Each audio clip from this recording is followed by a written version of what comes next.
आप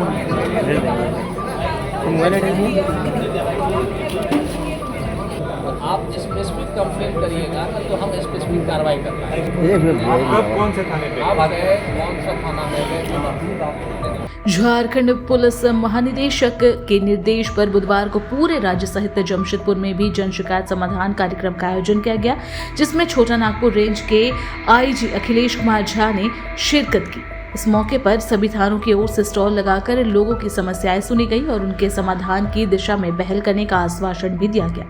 इससे पहले कार्यक्रम का अतिथियों ने दीप प्रज्वलित कर उद्घाटन किया। इसमें जिले के एसएसपी सहित तमाम पुलिस पदाधिकारी मौजूद रहे।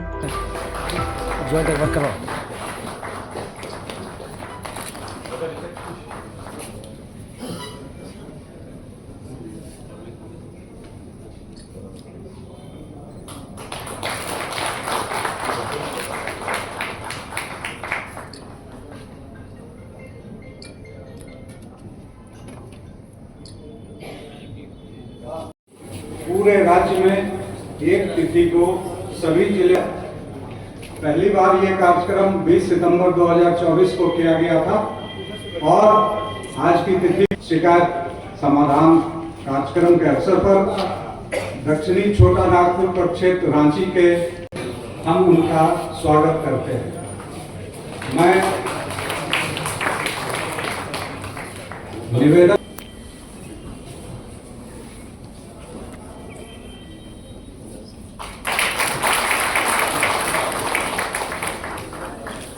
इसके साथ ही यहाँ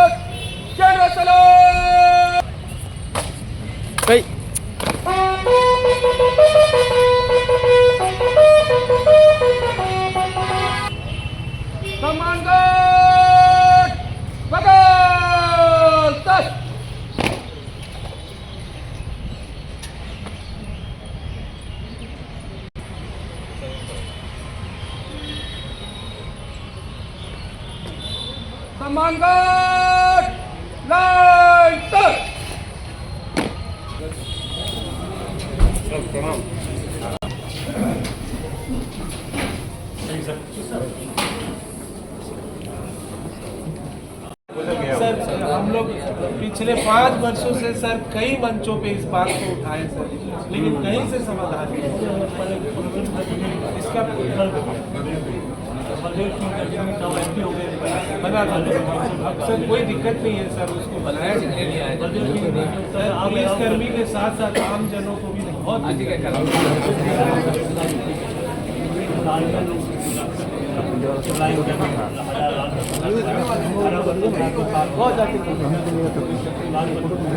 सब जगह है, उसको चेक करें और आप स्पेसिफिक कंप्लेंट करिएगा ना तो हम स्पेसिफिक कार्रवाई कर पाएंगे। जनरल है तो जनरल में तो सब टाइट करते हैं, बॉडी कैमरा लगवाते हैं, बॉडी कैमरा लगवा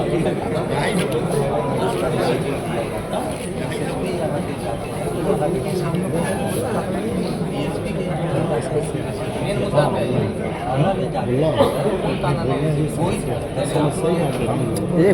आप कौन से थाने पे? आप गए कौन सा थाना में गए?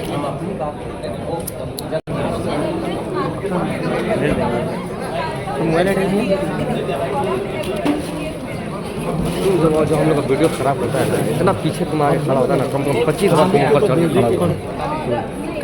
तो जब बाइट बोलते हैं तब आपको पता चलेगा तो बताइएगा। हमें कुछ किया हुआ, सारी जगह पेपर किए हैं, दिल्ली तक पेपर किया है मेरा, बट कोई कुछ सुनवाई नहीं हुआ मेरे केस पर। और 2 दिन का पेपर में भी आया था अमित कुमार का लापता, अखबार में भी छपा था। अखबार में भी क्या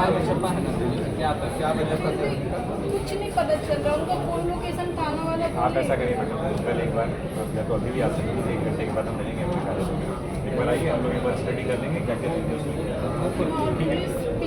क्या नाम है? शिकायत तो रहता ही है। जानते हैं कि शिकायत प्राप्त करने का विभिन्न कार्य सरकारी कार्यालयों में विभिन्न स्तरों पर होता है। शिकायत की जहाँ तक बात है, थाना में शिकायत आप दे सकते हैं। अनुमंडल दंडाधिकारी जैसे आपको बता रहे थे कि उनके कार्यालय में शिकायत आती है। कई बार शिकायतें किसी अन्य के साथ कोई घटना घटती है, कोई दूसरे लोग शिकायत करते हैं। मीडिया के माध्यम से, पेपर में, न्यूज़पेपर में, आजकल सोशल मीडिया में विभिन्न प्रकार के सूचनाएं का आदान प्रदान होता है, उससे भी आपको शिकायत प्राप्त होती है। यदि हम जन शिकायत कार्यक्रम की, जैसे एसएसपी साहब ने आपको डिटेल में इसकी बारे में चर्चा किया, बताया, तो मूलभूत बात जब हम सोचते हैं तो हर एक आदमी की कुछ न कुछ ग्रीवांसेस होती है। वो ग्रीवांसेस जब उसके स्वयं के लेवल पे, परिवार के लेवल पे या समाज के लेवल पे सॉल्व नहीं होता है तो सरकार के पास, पुलिस के पास आता है। तो सर्वप्रथम यदि हमारा ये मानना है कि जो हमारे अंग हैं, सबसे जो नीचे हैं, यदि हम रेवेन्यू लेवल पे बात करें तो सर्किल ऑफिस है, डेवलपमेंट लेवल पे बात करें तो ब्लॉक है, थाना लेवल पे बात करें तो, जो पुलिस के लेवल पे बात करें तो थाना है। तो वहाँ पर जो रिस्पांस होनी चाहिए, मतलब एक प्रयास, जो हमारे थाना लेवल पे शिकायत प्राप्त होते हैं उन पर भी उसी प्रकार से हम लोगों को रिस्पांस देना होगा। कई बार जब यहाँ पर आएंगे तो निश्चित रूप से शिकायत के क्रम में पुलिस अधीक्षक एवं अन्य पदाधिकारी का निश्चित रूप से ये जरूर देखें कि इस प्रकार के शिकायत पूर्व में थाना में दिया गया था कि नहीं। थाना स्तर पर कई बार हम लोग देखते हैं कि चूंकि हाँ, आप शिकायत लीजिएगा तो आपका कार्य बढ़ेगा, तो उसका मतलब ये नहीं है कि जो आदमी आपके पास कोई भी आता है, जैसे हम लोग देखते हैं कि किसी को बुखार हो गया, किसी प्रकार की बीमारी है, तो वो कहाँ जाएगा? डॉक्टर के पास जाएगा अपना इलाज कराने के लिए। और यदि उसको डॉक्टर ये कह दे कि साहब आपने ये गलती की इसीलिए बीमार हुआ, डॉक्टर ये सब चीज़ नहीं करता। उसकी समस्या को सुनता है और उसको जितनी समझ है, जितनी शक्ति है, उसके अनुसार उसका इलाज करता है। आपके पास भी जो समस्याएं लेकर के आते हैं, पुलिस के पास जो समस्या लेकर के आते हैं, कई बार ये संभव है कि आपके स्तर से उसका निदान नहीं किया जा सकता, क्योंकि कई बार ऐसी समस्याओं को लेकर के पब्लिक आते हैं, क्योंकि उनको पता नहीं रहता है कि इनका समस्या का निदान कहाँ पर हो सकता है कि किसी अन्य विभाग से संबंधित हो। वैसी स्थिति आप उनका आवेदन प्राप्त कर लीजिए, शिकायत प्राप्त कर लीजिए, जिस विभाग के द्वारा उसका निराकरण किया जाना है उनके पास वो भेज दीजिए। जो समस्या आपसे संबंधित है उसमें आपको निश्चित रूप से और देखिए, शिकायतों की संख्या, जैसे बैठे बैठे मैं सोच रहा था, तो ये हम लोग कई बार देखे हैं कि किसी पर्टिकुलर थाना क्षेत्र से या फिर पर्टिकुलर आज के डेट में जिला से किस प्रकार से आपको शिकायतें प्राप्त हो रही है, तो उस जिला के बारे में या उस थाना के बारे में आपको जानकारी देता है कि किस प्रकार से वहाँ थाना फंक्शन कर रहा है, जिला फंक्शन कर रहा है। तो शिकायतें एक तरह से आपको ये बताने के लिए भी, आपको समझने के लिए भी है कि हमारे क्षेत्र में किस प्रकार की समस्याएं हैं। और यदि पदाधिकारी बुद्धिमान होगा तो वो समझ सकता है कि इसके दूरगामी परिणाम किस प्रकार से हो सकते हैं। तो वो समझने की जरूरत है, और उसका समस्या का निदान आप नहीं करेंगे यदि किसी पर्टिकुलर समस्याएं कैसे बढ़ती है, जैसे बोल रहा है कि लैंड ग्रैबिंग है, तो कोई आदमी यदि देखा कि एक व्यक्ति ने लैंड ग्रैब किया, दूसरे व्यक्ति ने लैंड ग्रैब किया, तो जितने भी एंटी सोशल एलिमेंट है वो सब उसी कार्य में लग जाएंगे। तो पहला उस प्रकार की यदि समस्या आपके पास आती है, उस पर आप कार्रवाई नहीं करिएगा तो इस प्रकार की गतिविधियां बढ़ जाती हैं।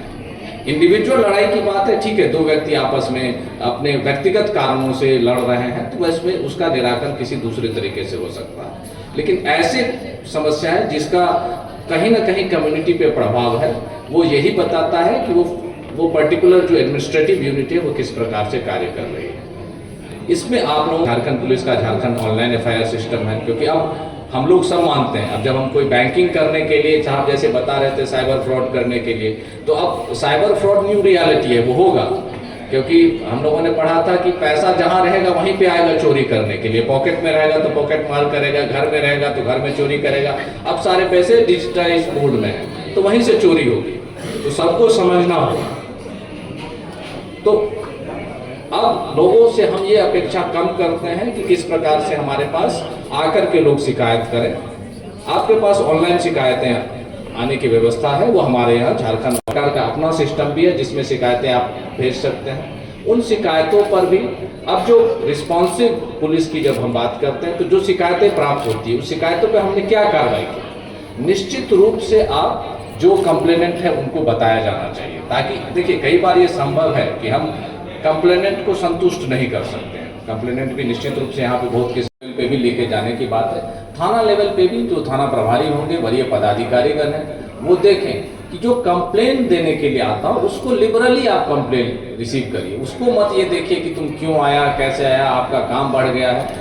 उसमें निश्चित रूप से ये हो, जो SDPOs हैं, आप लोग जा करके, जैसे SDO मैडम बता रहे थे कि जो रिव्यू नहीं किया जा सकता है, जिसकी समीक्षा नहीं होती, वो कार्य नहीं होता है। तो सीनियर ऑफिसर्स की रिस्पॉन्सिबिलिटी है कि आप जा करके समीक्षा करें। जिस प्रकार से यहाँ जो शिकायतें प्राप्त हो रही है उसका डिटेल में आपके SSP साहब ने बताया कि किस प्रकार से हमने क्या रिस्पांस किया, किस में कितने कार्रवाई की। हर एक थाना लेवल पे भी जो शिकायतें प्राप्त होती है उस पर हम लोग निश्चित रूप से रिएक्ट करेंगे। साहब ने 112 के बारे में बताया, सब लोगों ने सबके बच्चे बाहर रह रहे होंगे, आप देश के बाहर भी रह रहे होंगे, US में लोग कुछ भी होता है तो 911 पे कॉल करता है। हम लोगों का भी ये मानना है कि आप पदाधिकारी से ज़्यादा एक सिस्टम को मजबूत करिए। 911 पे कॉल करते हैं, UK में मुझे लगता है 100 है, जो बाद में हम लोगों के पास ऐप डाउनलोड करके महिला सुरक्षा से संबंधित भी किया था कि आप लोग कहीं पे कोई असुरक्षित है तो उसके संबंधी सूचना आप दे सकते हैं। एक ऐप है, उसको डाउनलोड करिए। डाउनलोड करके आपको कभी भी हो तो उसको आप कॉल कर सकते हैं। और उसमें क्या होता है, जो भी बातें आपको मैं बता देना चाह रहा हूँ, जैसे आपने SP साहब से बात कर लिया, TSP साहब से बात कर लिया, थाना प्रभारी से बात कर लिया, कल के दिन में वो कह सकता है कि साहब हमारे पास कॉल नहीं आया। अब तो कहाँ उसका कॉल डिटेल निकालते रहिए। लेकिन 112 में क्या है कि आप जो भी शिकायतें देते हैं वो साहब ने जैसे बताया लॉक होता है, सीनियर ऑफिसर्स उसको रिव्यू करते हैं। अभी हम लोग उसको रिस्पांस टाइम कम कर रहे हैं। भविष्य में क्वालिटी, मैं अपने स्तर से भी देखता हूँ कि क्वालिटी ऑफ रिस्पांस क्या है उसका, जिसने जो कंप्लेन किया क्या उस स्तर का उसका निदान मिला है कि नहीं मिला है। जैसे यहाँ पर जो शिकायतें आती है उसकी हम लोग क्वालिटी में देखते हैं कि उसका निदान हम लोग कर पाते हैं कि नहीं कर पाते हैं। कुछ चीज़ें जैसे SP साहब, मुझे खुशी भी उस मुद्दों को उन्होंने उठाया कि जिसमें कम्युनिटी का रिपरकशन होता है, महिला सुरक्षा है, ड्रग्स है, एंटी सोशल एलिमेंट जो अड्डेबाजी करते हैं, उसमें सिर्फ पुलिस के भरोसे छोड़ देना कदापि उचित नहीं होगा। आप सभी लोगों को इसमें, आप लोगों को एज ए कम्युनिटी, मतलब हम लोग एज ए कम्युनिटी पर्सन है तो हमारी भी एक जिम्मेवारी बनती है। ये इसमें पुलिस और पब्लिक जब एक दूसरे को सहयोग करेगा, आप बताइए, और डिफरेंट लेवल पे बताइए। जरूरी नहीं है कि आप अपने नाम को देते हुए बताएं, बिल्कुल कोई जरूरत नहीं है। तो अड्डेबाजी करेगा तो उसका रिपरकशन शहर की शांति व्यवस्था में, सिक्योरिटी पे जरूर होगा। उसमें अनुरोध होगा कि आप लोग निश्चित रूप से पार्टिसिपेट करें और कंट्रीब्यूट भी करें। कहीं पे यदि हो रही है, यदि पुलिस नहीं रिस्पॉन्स कर रही है तब वरीय पदाधिकारी का उसमें रोल होता है। और स्टेज पे आपका जो कंप्लेन है उस पर जो अनुसंधान हो रहा है उसकी जानकारी पुलिस पदाधिकारी को देनी है कि किस स्टेज पे अनुसंधान हो रही है, कैसे आरोप पत्र समर्पित हुआ, तो क्या हुआ। तो वो एक जो रिस्पॉन्सिव एडमिनिस्ट्रेशन का जो भारत सरकार का प्रयास है, राज्य सरकार का प्रयास है, हमारे झारखंड पुलिस का प्रयास है, उसको हम लोग आगे बढ़ाएंगे। मैं I am grateful to SSP Jamshedpur कि आपने अच्छा कार्यक्रम आयोजित किया और मैं पुलिस हेडक्वार्टर को शुक्रगुजार हूँ कि they have nominated me to attend this programme. और मैं सभी को इसके लिए धन्यवाद देता हूँ और मुझे आशा और पूर्ण विश्वास है कि इस कार्यक्रम को हम लोग जारी रखेंगे। But at the same time जो हमारे जो डिफरेंट लेवल हैं जहाँ पर शिकायतें प्राप्त होती हैं, SDPO ऑफिस में, SP ऑफिस में, उसमें भी या थाना लेवल पे, उसमें भी इसी प्रकार से रिस्पॉन्सिवनेस, अकाउंटेबिलिटी होगी। इस उम्मीद के साथ मैं अपनी वाणी को विराम। थोड़ी कह सकते हैं कि हम लोगों ने 4-5 दिनों के अंदर ही प्लान किया, इसके बावजूद आप इस संख्या में आप उपस्थित हैं, इसके लिए आप सबों का बहुत बहुत धन्यवाद। जैसा अभी कई वक्ताओं ने आपको पूर्व में भी बताया, इस कार्यक्रम का जो मूल उद्देश्य है DGP सर के निर्देशन में, उन्हीं का बेसिकली एक तरीके से ये एक इनिशिएटिव है, एक पहल है जिसके अंतर्गत इस कार्यक्रम की शुरुआत की गई है, जिसका उद्देश्य बेसिकली यह है कि संस्थागत रूप से हमारे पास थाना है, पुलिस उपाधीक्षक कार्यालय है, पुलिस अधीक्षक कार्यालय है, वरीय पुलिस अधीक्षक कार्यालय है और इसके ऊपर अन्य वरीय पदाधिकारियों के कार्यालय भी मौजूद है, जहां जाकर आप अपनी शिकायत को दर्ज करा सकते हैं। अगर किसी नीचे लेवल पे आपको न्याय नहीं मिल पा रहा तो आप ऊपरी स्तर के पदाधिकारियों के पास जा सकते हैं। लेकिन इसके बावजूद अगर कहीं पर कोई कमी रह जाती है तो वो गैप ना रहे और लोग आ करके, लोगों को आप हमारे पास आने की आवश्यकता ना पड़े, हम कम्युनिटी के बीच में जा करके आपकी समस्याओं को, आपकी शिकायतों को समझें। ये इस प्रयास का उद्देश्य है।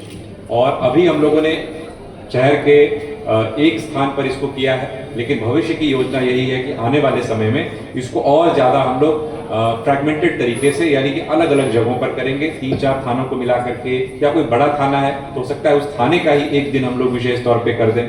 ग्रामीण क्षेत्रों में भी हो सकता है कि हम लोग सब डिवीजन लेवल पे या सर्कल इंस्पेक्टर के लेवल पे उसको करें। तो हमारा आने वाला जो इसका रोड मैप है वो यही है कि इस कार्यक्रम का और ज़्यादा विस्तार और ज़्यादा एक्सटेंशन हम लोग करेंगे। दूसरा मैं ये कहना चाहूँगा कि इस कार्यक्रम की जो खूबसूरती है या जो अच्छाई है, मैं ये कहना चाहूँगा कि जो भी समस्याएं यहाँ पर रिपोर्ट हो रही हैं, उन समस्याओं को, जैसा भी एसडीओ मैडम कह रही थी कि जो हमारे पास शिकायतें आती हैं उसका रिव्यू हो रहा है कि नहीं हो रहा है। तो यहाँ पर जन शिकायत, वैसे तो हम लोगों के पास जितनी शिकायतें आती हैं उन सब का हम लोग रिव्यू करते हैं, लेकिन विशेष तौर पर इसके लिए एक पूरा मैकेनिज्म बनाया गया है और न केवल मेरे स्तर से बल्कि वरीय स्तर से भी इसकी कंटिन्यूअस मॉनिटरिंग होती है कि कितनी कंप्लेंट्स आई, उन कंप्लेंट्स का किस तरीके से निस्तारण किया गया, क्या कंप्लेनेंट उससे सेटिस्फाइड है कि नहीं है, अगर सेटिस्फाइड नहीं है तो उसमें फर्दर और क्या करने की जरूरत है। तो ये एक तरीके का 2 वे प्रोसेस है। जनरली कई बार क्या होता है कि शिकायत आई, शिकायत पर कोई भी कार्रवाई हुई, वो सामने वाले को पता भी नहीं चलता। हमारा प्रयास ये है कि सामने वाले को पता भी चले और वो अगर संतुष्ट नहीं है तो उसकी बात को समझ करके अगर उसमें वैध कुछ और कार्रवाई की आवश्यकता है तो उसमें हम लोग आगे बढ़े। इसमें मैं एक छोटी सी ब्रीफिंग देना चाहूंगा। पहला कार्यक्रम जो है वो 20/9/2024 को इसी सभागार में आयोजित किया गया था, जिस कार्यक्रम में कुल मिलाकर 174 शिकायत आवेदन हम लोगों को प्राप्त हुए। इन सभी आवेदनों को संबंधित थाने को हम लोगों ने कार्रवाई करने के लिए भेजा। उनमें से ये पाया गया कि 13 मामलों में पहले से ही एफआईआर हो चुकी थी, 34 मामलों में जो है एफआईआर कराई गई। जो शिकायत थी वो कॉग्निजेबल ऑफेंस, संज्ञेय अपराध से संबंधित थी, इसलिए प्राथमिकी दर्ज की गई।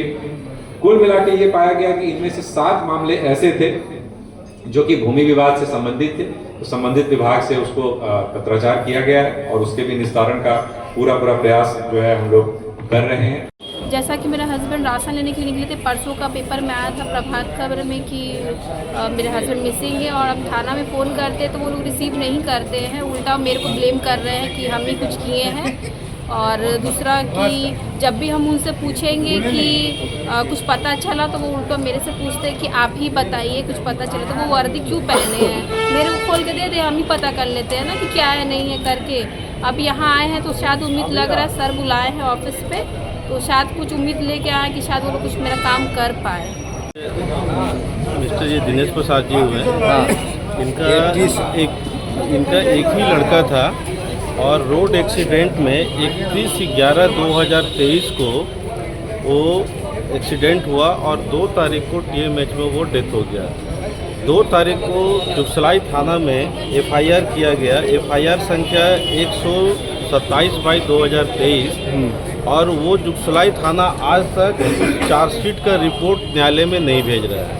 हाँ। उसके बाद हमने एसपी ऑफिस कार्यालय में भी जा कर के शिकायत किया था 27/11/2024 को, जिसका नंबर 20161501 एसपी ऑफिस का जो कंप्लेन नंबर था। तो उन लोगों ने भी आश्वासन दिया कि हाँ आपका काम हो जाएगा, बट आज दूसरा 27 आने वाला है, लेकिन अभी तक वहाँ से भी कोई कार्रवाई नहीं। आज क्या उम्मीद लेके आए हैं? तो आज हम लोग यहाँ पर ये जन शिकायत केंद्र में हेमंत सोरेन जी के नेतृत्व में जो कार्यक्रम को एक किया गया था, तो हम लोग इसमें एक उम्मीद लेकर के आए हैं कि यहाँ पर हमारा कार्रवाई होगा और जल्द से जल्द इसको ये हो। और प्रशासन से हम और सरकार से आग्रह करना चाहते हैं कि ऐसे पदाधिकारियों पर जो जानबूझ करके फाइल को रोक करके रखते हैं, उस पर विशेष ध्यान आकृष्ट किया जाए। ठीक, क्या नाम है आपका? धन्यवाद। मेरा नाम उदय कांत।